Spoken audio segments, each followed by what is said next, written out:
Hello everyone, welcome to my channel.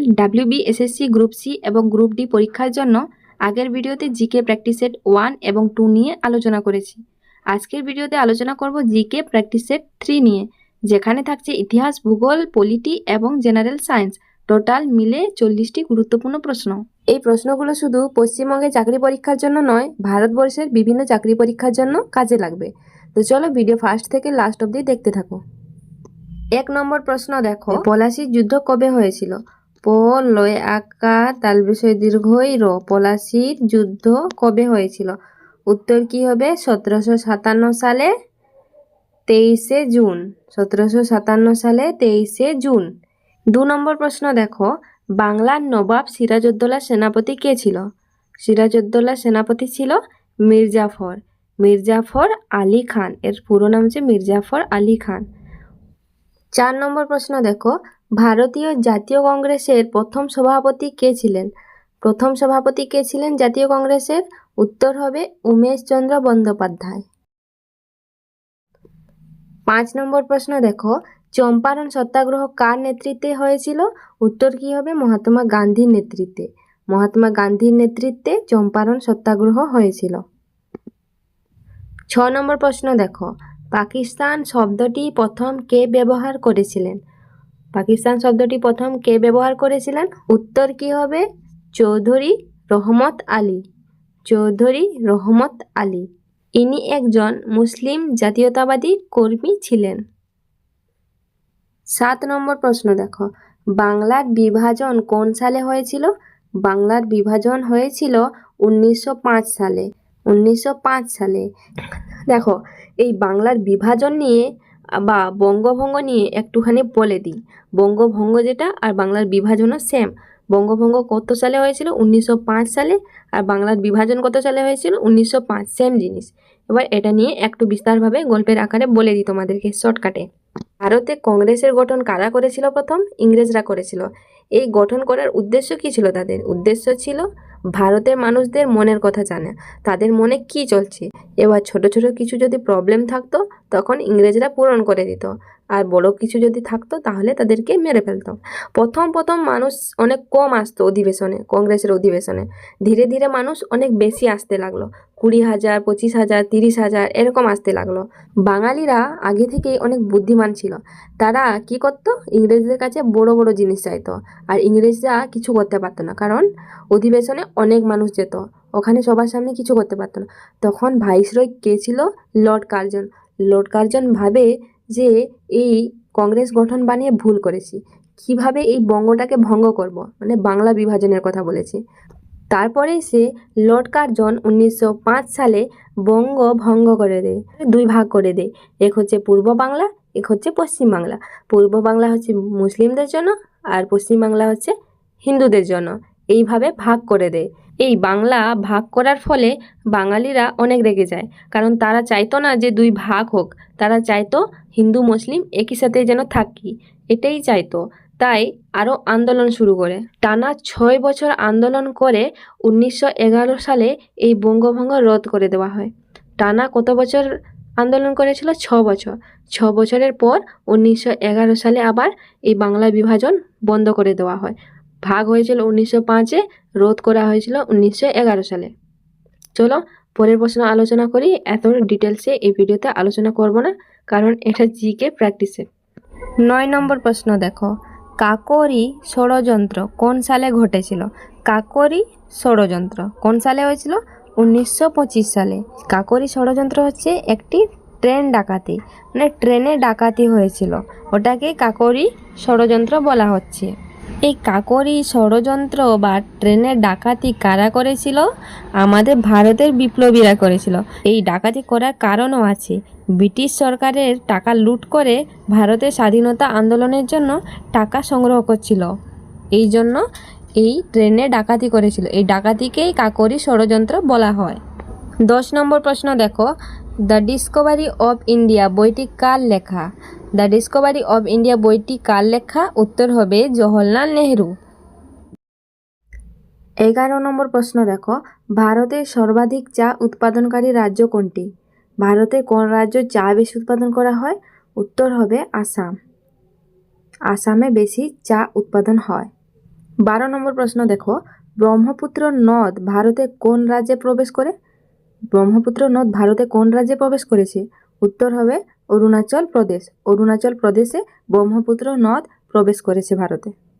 13 দাগের প্রশ্ন দেখো, ভারতের ধানের ভান্ডার বলা হয় কোন রাজ্যকে? কোন রাজ্যকে ধানের ভান্ডার বলা হয়? উত্তর হবে পাঞ্জাব। পাঞ্জাবে বেশি ধানের চাষ হয়, তাই পাঞ্জাবকে ধানের ভান্ডার বলা হয়। 14 নম্বর প্রশ্ন, সুন্দরবন কোন নদীর বদ্বীপে অবস্থিত? সুন্দরবন কোন নদীর বদ্বীপে অবস্থিত? উত্তর হবে গঙ্গা। 15 দাগের প্রশ্ন, ভারতের সবচেয়ে বড় মালভূমি কোনটি? ভারতের সবচেয়ে বড় মালভূমি হচ্ছে দাক্ষিণাত্য মালভূমি। উত্তর কি হবে? দাক্ষিণাত্য মালভূমি। 16 দাগের প্রশ্ন, ভারতের সবচেয়ে বড় বন্দর কোনটি? ভারতের সবচেয়ে বড় বন্দর হচ্ছে মুম্বাই বন্দর। 17 নম্বর প্রশ্ন, ব্ল্যাক সয়েল কোন ফসলের জন্য সবচেয়ে উপযোগী? ব্ল্যাক সয়েল কোন ফসলের জন্য সবচেয়ে উপযোগী? উত্তর হবে তুলা। 18 নম্বর প্রশ্ন দেখো, ভারতের রাজধানী নয়াদিল্লি কবে প্রতিষ্ঠিত হয়? ভারতের রাজধানী নিউ দিল্লি কবে প্রতিষ্ঠিত হয়? উত্তর হবে 1931 সালে 13ই ফেব্রুয়ারি। 1931 সালে 13ই ফেব্রুয়ারি হচ্ছে আনুষ্ঠানিকভাবে দিল্লিকে রাজধানী হিসেবে প্রতিষ্ঠিত করা হয়। আর 1911 সাল হচ্ছে কলকাতা থেকে দিল্লিতে রাজধানী স্থানান্তরের ঘোষণা দেয়। তাহলে স্থানান্তরের ঘোষণা দেয় 1911 সালে এবং প্রতিষ্ঠিত হয় 1931 সালে। 19 নম্বর প্রশ্ন দেখো, ভারতের দীর্ঘতম সমুদ্র সৈকত কোথায়? ভারতের দীর্ঘতম সমুদ্র সৈকত কোথায়? উত্তর হবে মেরিনা বিচ। মেরিনা সমুদ্র সৈকত বা মেরিনা বিচ, এটি কোথায় অবস্থিত? চেন্নাই শহরে অবস্থিত। 20 নম্বর প্রশ্ন দেখো, ভারতের প্রথম পারমাণবিক বিদ্যুৎ কেন্দ্র কোথায় স্থাপিত হয়েছিল? কোথায় স্থাপিত হয়েছিল প্রথম পারমাণবিক বিদ্যুৎ কেন্দ্র? উত্তর হবে তারাপুর, মহারাষ্ট্রের তারাপুরে। এটি ছিল ভারতে নির্মিত প্রথম বাণিজ্যিক পারমাণবিক বিদ্যুৎ কেন্দ্র। 21 নম্বর প্রশ্ন দেখো, রাষ্ট্রপতির মেয়াদ কত বছর? রাষ্ট্রপতির মেয়াদ কত বছর? 5 বছর। এবার দেখো, রাষ্ট্রপতি হতে গেলে কত বছর বয়স লাগে? 35 বছর বয়স লাগে। আর রাষ্ট্রপতির মেয়াদ কত বছর? 5 বছরে। 22 নম্বর প্রশ্ন দেখো, ভারতের সর্বোচ্চ আদালত কোথায় অবস্থিত? সর্বোচ্চ আদালত মানে সুপ্রিম কোর্ট। সুপ্রিম কোর্ট হচ্ছে ভারতের সর্বোচ্চ আদালত। কোথায় অবস্থিত? দিল্লিতে, নিউ দিল্লিতে অবস্থিত। আর আমাদের সংসদ ভবন, রাষ্ট্রপতি ভবন সব দিল্লিতেই আছে। 23 নম্বর প্রশ্ন, লোকসভার সদস্য সংখ্যা সর্বাধিক কত হতে পারে? লোকসভার সদস্য সংখ্যা সর্বাধিক কত হতে পারে? উত্তর হবে 552। 24 নম্বর প্রশ্ন, ভারতের সংবিধান সভার প্রথম সভাপতি কে ছিলেন? ভারতের সংবিধান সভার প্রথম সভাপতি কে ছিলেন? উত্তর হবে সচ্চিদানন্দ সিনহা। 25 নম্বর প্রশ্ন, ভারতের সংবিধান কত সালে গৃহীত হয়? ভারতের সংবিধান কত সালে গৃহীত হয়? 1949 সালে। 1949 সালে গৃহীত হয় আর 1950 সালে কার্যকর হয়। 26 নম্বর প্রশ্ন, সংবিধানের প্রস্তাবনাতে কোন শব্দগুলো 1976 সালে যোগ হয়েছিল? সংবিধানের প্রস্তাবনাতে কোন শব্দগুলো 1976 সালে যোগ হয়েছিল?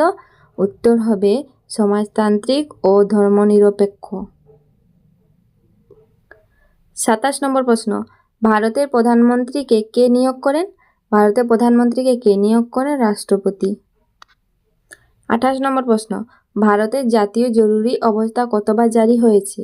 ভারতের জাতীয় জরুরি অবস্থা কতবার জারি হয়েছে? উত্তর হবে 3 বার। উত্তর হবে 3 বার।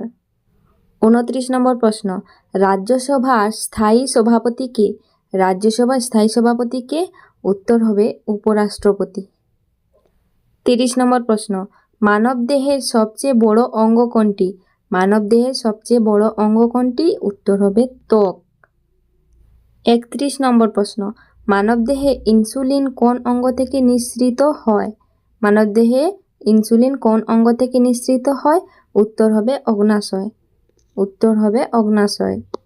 32 নম্বর প্রশ্ন, সৌরজগতের সবচেয়ে বড় গ্রহ কোনটি? উত্তর কি হবে? বৃহস্পতি। বৃহস্পতি হচ্ছে সৌরজগতের সবচেয়ে বড় গ্রহ। 33 নম্বর প্রশ্ন, বিদ্যুতের একক কি? বিদ্যুতের একক কি? অ্যাম্পিয়ার। বিদ্যুতের একক কি? অ্যাম্পিয়ার। 34 নম্বর প্রশ্ন, পৃথিবীর বায়ুমণ্ডলে কোন গ্যাস সবচেয়ে বেশি রয়েছে? উত্তর হবে নাইট্রোজেন। উত্তর কি হবে? নাইট্রোজেন। 35 নম্বর প্রশ্ন, জলের রাসায়নিক সংকেত কি? জলের রাসায়নিক সংকেত কি? উত্তর হবে H2O। উত্তর কি হবে? H2O। 36 নম্বর প্রশ্ন, মানবদেহে রক্ত জমাট বাঁধতে কোন ভিটামিন সাহায্য করে?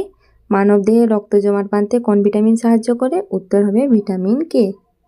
37 নম্বর প্রশ্ন, লোহা মরিচা ধরলে কোন যৌগ তৈরি হয়? লোহা মরিচা ধরলে কোন যৌগ তৈরি হয়? উত্তর হবে ফেরিক অক্সাইড। লোহা মরিচা ধরলে হাইড্রেটেড ফেরিক অক্সাইড নামক যৌগ তৈরি হয়। 38 নম্বর প্রশ্ন, আলোর বেগ সর্বাধিক কোথায় থাকে? আলোর বেগ সর্বাধিক কোথায় থাকে? উত্তর হবে শূন্যস্থানে। শূন্যস্থানে থাকে। 39 নম্বর প্রশ্ন, মানবদেহের রক্ত কোন ধরনের টিস্যু? মানবদেহের রক্ত কোন ধরনের টিস্যু? উত্তর হবে সংযোগকারী টিস্যু। উত্তর কি হবে? সংযোগকারী টিস্যু। 40 নম্বর প্রশ্ন দেখো, সূর্যের সবচেয়ে কাছের গ্রহ কোনটি? সূর্যের সবচেয়ে কাছের গ্রহ কোনটি? উত্তর হবে বুধ। বুধ হচ্ছে সূর্যের সবচেয়ে কাছের গ্রহ। ধরে নাও এই হচ্ছে সূর্য। সূর্যের থেকে সবচেয়ে কাছে কোন গ্রহ থাকে? এ হচ্ছে বুধ, তারপরে হচ্ছে শুক্র, তারপরে হচ্ছে পৃথিবী, মঙ্গল, এরকম থাকে। তাহলে সূর্যের কাছে কি আছে? বুধ। আজকের হচ্ছে এটাই লাস্ট প্রশ্ন। ভিডিও ভালো লেগে থাকলে লাইক, শেয়ার, সাবস্ক্রাইব করে পাশে থাকা বেল আইকন ক্লিক করে অল নোটিফিকেশান করবে, তাহলে এই যে কোনো ভিডিও আপলোড করার সাথে সাথে নোটিফিকেশান পেয়ে যাবে।